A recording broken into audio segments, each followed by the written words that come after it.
Redefining Society and Technology, a podcast about technology, cybersecurity, and society, hosted by Marco Ciappelli. Let's face it, the future is now. We live in a hybrid, analog-digital society, and it's time to stop ignoring the profound impact technology has on our lives. The line between the physical and virtual worlds, it's no longer real, just a figment of our imagination. We're constantly juggling convenience, privacy, freedom, security, and even the future of humanity in a precarious balancing act. There's no better place than here, and no better time than now to reflect on our relationship with technology and redefine what society means in this new age.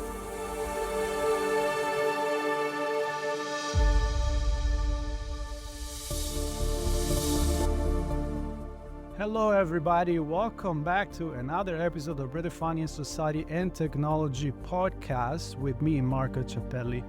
And this is kind of a hybrid. I already have one not too long ago about the Space Award in London. That was in December. It's a hybrid because it's a conversation that I would like to have no matter what. But it actually happens that we are touching base during an event, a big event in this case in Las Vegas, the CES 2026. I am here as CES is happening with Mary Ellen Randall, which is the IEEE president and CEO. So we're going to find out what this organization is about. There was some award given, actually announced today. So great news right on time. And I think there is very special reason why the award was assigned to this person, which I'm not gonna say yet. Our guest will. So let's get going. I'm really excited, and it's an honor to have you on the show, Mary.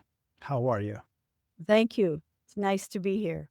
It is nice, and I'm so happy that you've actually found the time. Like I said, you are in Las Vegas. I couldn't make it this year for the CES. So you are my eyes on the ground there, on the floor. So what's going on there? Number two. Number one, let's start with who are you and a little bit about your role in the organization. Okay, well, as you said, my name's Mary Ellen Randall, and it's my honor to serve as 2026 President and Chief Executive Officer of IEEE, which is the largest technical professional society in the world. And we are dedicated to advancing technology for the benefit of humanity. And that's not a little thing. Well, that's a big, awesome mission. And we have 500,000 members, over 500,000 members who help us execute that mission all around the world in 190 countries. That's, again, not a little thing. I want to actually start with the mission because that's the reason why I wanted to really talk to you. I am redefining society and technology, and I always say the other way around, meaning who is leading, right? Are we doing things with tech just because we can, or are we doing it because we are improving humanity? So the meaning and the motto, the headline, the slogan, I don't know how you want to call it, for the association is actually advancing technology for humanity. So do I get it wrong sometimes that I feel like not exactly everything that we do in technology is thought ahead? What is your take on this one? Well, we do a number of things to try to assist in the ethical use and proper use of technology and advance it around the world. Our members, of course, over 500,000 of them, we convene experts to share ideas, challenge each other, express where they think things should go, research different technologies, and so on. We develop standards which help to ensure ethical use and quality, those types of things. We also have a large publication product which has peer-reviewed information in it, so we are a trusted source of all that technical information. That's just a few of the things that we do. Right, because you guys have been around for a very long time, all right? Since the 1800s. I was reading a little bit of the history on how it was actually the fusion of two organizations, the American Institute of Electrical Engineers, that merged with the radio engineers. And then everything happened. And what Right. happened also means, at the time, the telegraph was connecting the continents and the electricity was the cool new thing, right? And then things accelerated really, really fast in the past 30 years. So how has been the organization reacting? And especially considering that you guys are all over the world. So different culture, maybe different way to look at ethics as well. What is important for one is another. How do you guys all get along, and how can you stay on top of this crazy fast pace of technology nowadays? Well, you are exactly correct. We've been around for 142 years. The early people who formed the basis of IEEE actually went and exchanged ideas, tried to solve problems together. They tried to challenge each other if they thought their thinking was flawed, and it moved things ahead. And so we do some of the same things today, but of course, now we do it in virtual ways as well as in person. And so with the technological advancements, we can hold conferences in virtual mode, in person mode, in hybrid mode. We can just get folks together to discuss and share ideas on an international basis, even faster and more often than we could do in the past, where we had to go face to face to get information. Right. So just like we're doing today, we're sharing information from long distance, and it's very empowering to do that. Absolutely. If there is an organization that I think could do that very well, it's exactly the IEEE. I mean, you guys look at telecommunication, information technology, and many other applications. So tell me a little bit maybe how things have changed with the AI that seems in the past couple of years, especially generative AI, has been really pushing the limit of ethics and kind of brought the future to our phones and our computers. How are you dealing with this? Well, you are correct in that there are a large number of considerations around AI, and also that it is moving very, very fast. It is accelerating innovation. It's helping us to do things in a much more streamlined manner. I think it's just moved the whole world ahead very, very quickly. And that in itself gives us some challenges, right?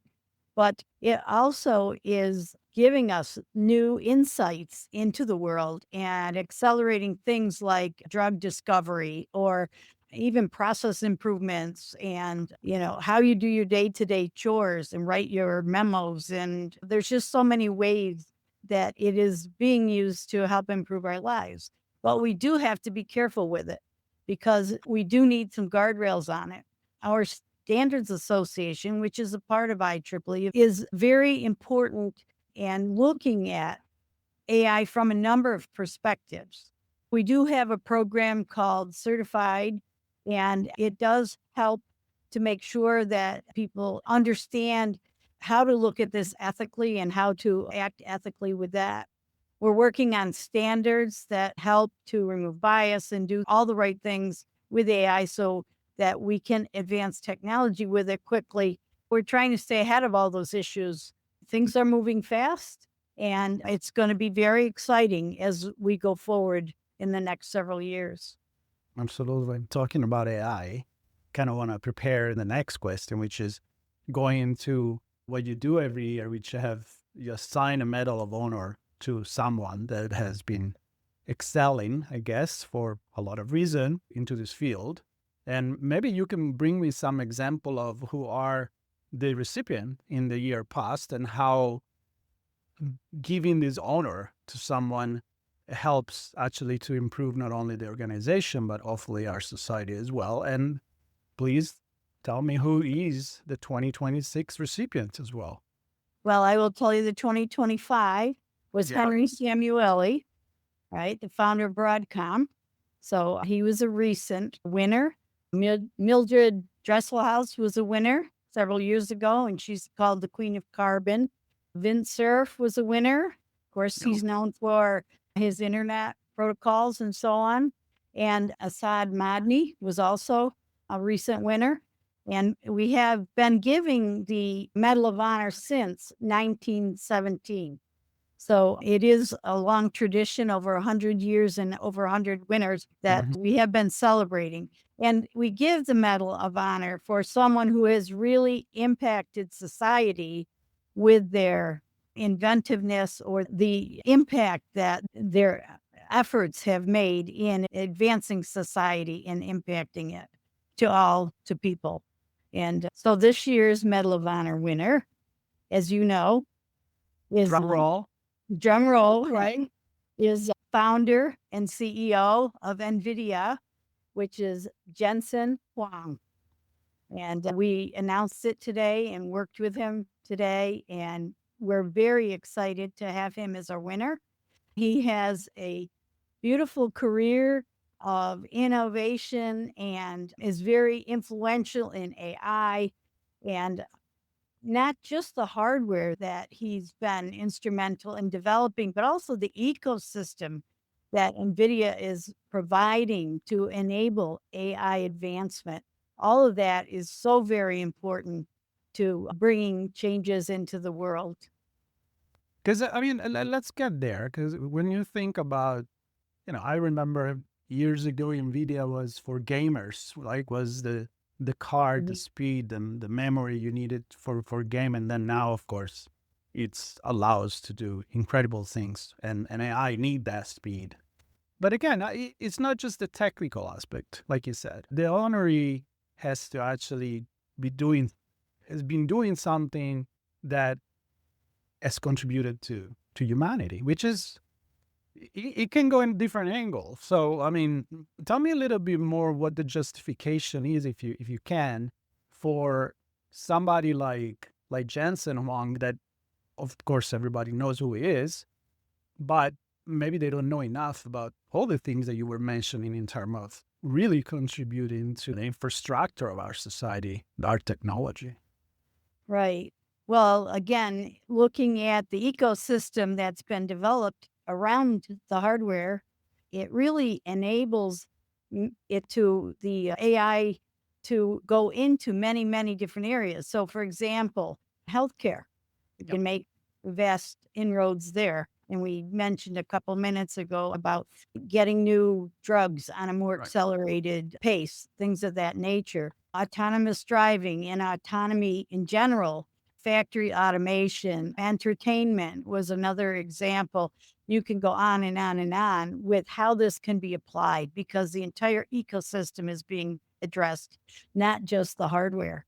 And the AI is driving more compute power. We need more compute power in order to support it. And then we also need more efficient ways of generating the energy required in order to do it. So there's just so many areas of tech that are exploding right now. It's really an exciting time to be in this field. Is it also I'm excited. I mean, I wouldn't be doing this podcast if I wasn't. But sometimes, because I talk so much about AI from creativity and, and from cybersecurity perspective as well, because we do cover cybersecurity on our platform, it's exciting and it's also scary, which for some reason it often goes together. So is there anything that you, on a personal level, and the organization itself, it's really paying attention to, mitigate maybe some of the risks that can come with this excitement? Yes. Well, you're right. We do have to have guardrails in it. Cybersecurity is one area where we have to stay vigilant and make sure we're on the leading edge with that. Making sure there's no bias in models, different things like that. Those are all important. And we do address all of that. Our members look into those kinds of situations all the time and deal with them in their work life as well as in their volunteer life as an IEEE member. Our standards are staying vigilant in that regard as well. We even have standards for protecting young people on the internet. We're trying to keep assisting with that kind of exposure that is there. So you're right that technology is a double-edged sword. but we've worked very hard to try to move it forward in a very responsible and ethical way. Yeah. And let's talk, as we have another few minutes here, about the future, because the future comes much faster now than what it used to be. Mhm. And we can connect it also to event like CES, like, for example, RSA conference in San Francisco or Black Hat, which happen also in Las Vegas. Those are where you go and look at the future of cybersecurity, privacy, identity, and all of that. And of course, it's all intertwined with technology.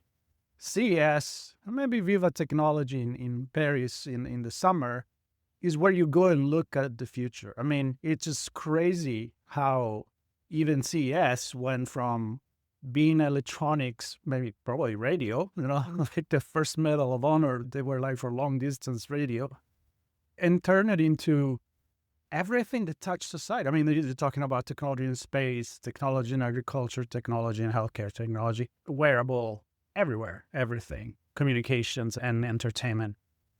What are you seeing? If you had the time to go around, obviously, and if you haven't, I'm sure that you know what the pulse of the industry is anyway. So what do you see happening now and in the near future that maybe that excites you?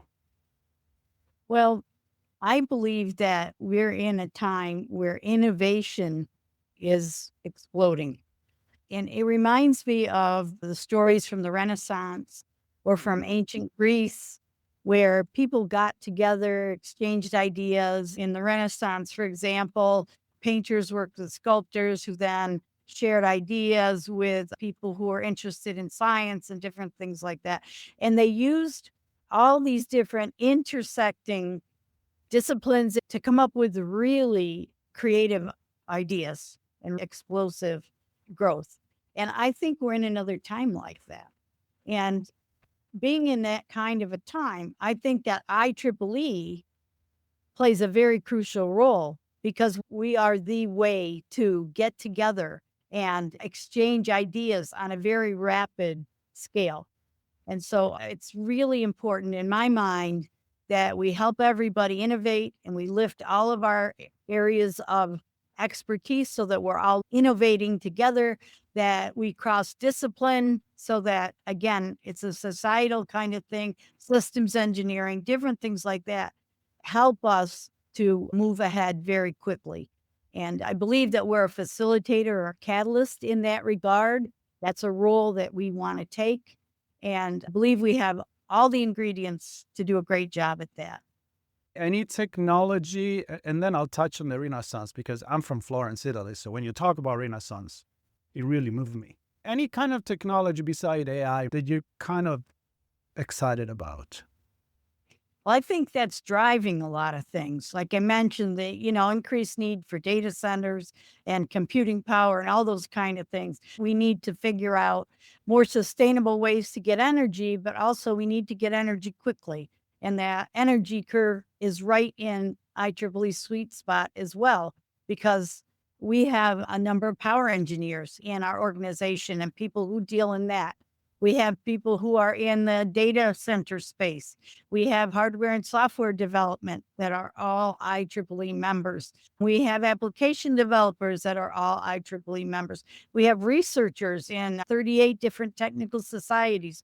All those things contribute and they're coming together in such a really cool way that, again, I just think we're in for like a new renaissance, if you will, because everything's lined up right now. And I hope I'll make the most of it and do it very responsibly and move forward very quickly. I love that. And I love that, you're talking about these sectors and I'm thinking like the guilds, right? The Renaissance, the guilds. Exactly. I always love to think about history and look at the future.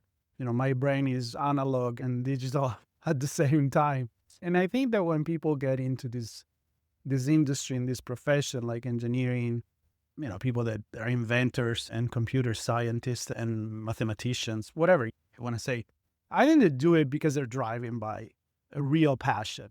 Yes. Sure, then they can make money, they can make a living, but I think what they really want to do, they want to make a difference.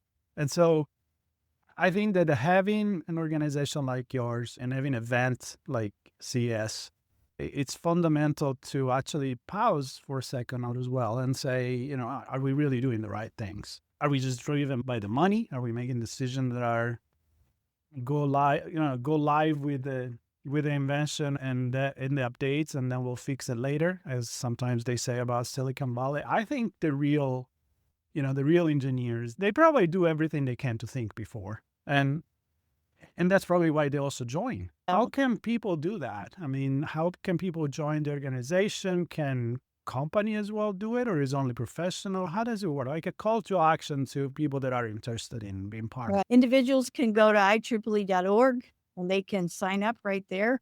We do have corporate programs where we have a special relationship with companies. So we're happy to also facilitate that sort of thing. But you're right about people join because they believe in our mission. We're not just there to help ourselves. We do help ourselves. We challenge each other. We work together. We support each other. But we're here to try to change the world. And we talk a lot about engineering with purpose. And so that is one of the things that resonates with IEEE members. And as we said, there's over 500,000 of them around the world, and they want to do good. It's the days are here. We even do humanitarian activities. We respond to disasters. We develop unique solutions in parts of the world with student groups and other nonprofits. And there's a number of things that we do just from the humanitarian side as well. And people are very interested in contributing that way worldwide in the benefit of everyone. You mentioned the students. You're very active. There are many students that are part of the organization, Mary. Yes, I think we have 189,000 roughly around the world that are IEEE members. Yep. Well, always room for more. And there's always room for more really good conversation with technologists that really have opinion on how we can change society, how we can make humanity better on my podcast. So if you can think of someone that wants to come and have a chat with me or something specific that you guys do, I'm more than happy to keep the conversation going. I'm not an engineer. I'm more like a humanitarian kind of guy, but the sociological part of it, that's what really interests me. Keeping the door open for more conversations with the organization. Wishing you all the best, and thank you so much for finding the time on what I know is a very busy schedule there in Las Vegas. So Mary, thank you so much. I really appreciate it.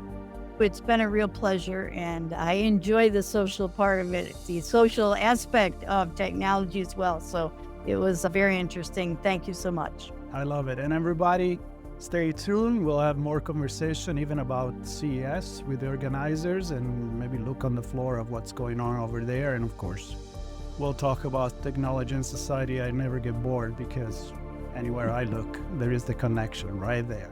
Thank you very much. Stay tuned, subscribe, and share it with people that you think may be interested in this kind of conversation. Thank you again, Mary. Bye-bye, everybody.